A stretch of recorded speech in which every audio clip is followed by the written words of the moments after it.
Assalamualaikum warahmatullahi wabarakatuh. Ketemu lagi sahabatku dari ilmu alam ya, kakek. Kali ini kita bahas kembali soal sawitnya, pertumbuhan akar gimana ya. Begini sobat ya, Akar ini yang adalah baru, batang sawit. akar Kita yang lihat baru ke bawah, tumbuh. batang sawit ini mempunyai akar ya sobat ya. Lihat, akar ini berbeda warna, dan yang ini hitam, yang itu kuning.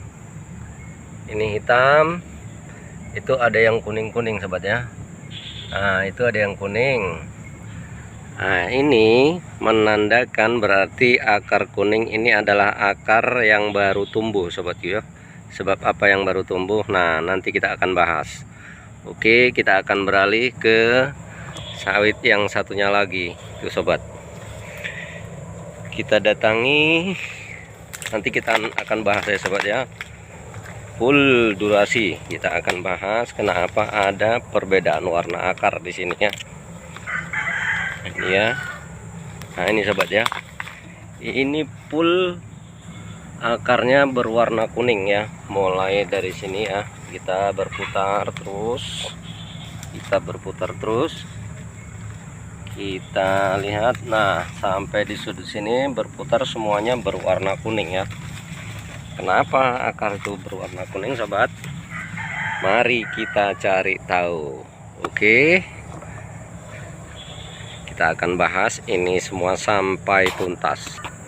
Begini ya sobat, sawit adalah tumbuhan yang paling banyak memerlukan cairan ya, atau memerlukan air.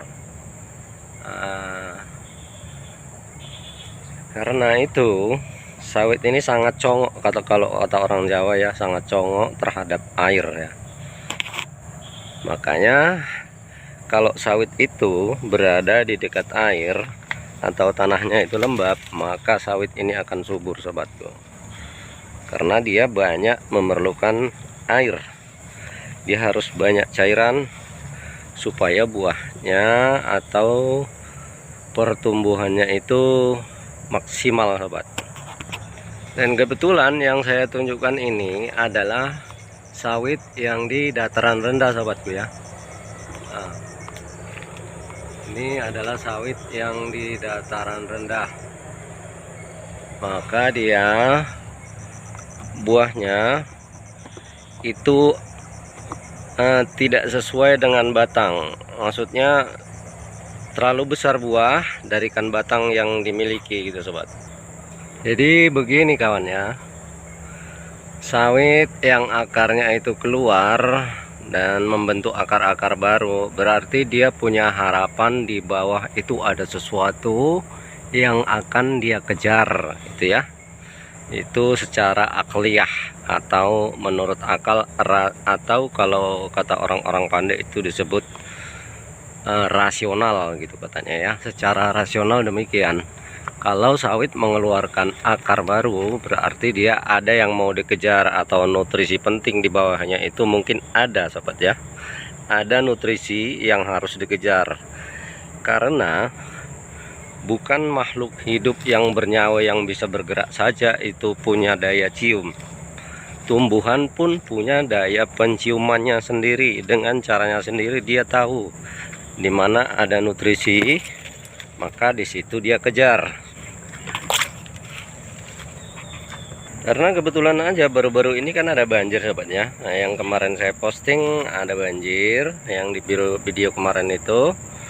Nah, jadi karena ini di dataran rendah, di dekat parit ya, itu banjirnya hanya 1 hari aja. Sesudah banjir, nah dia kan surut. Nah, surutnya itu dia meninggalkan sesuatu zat yang penting untuk tumbuhan, makanya akarnya dia keluar, akar barunya keluar untuk mengejar zat yang dipentingkan.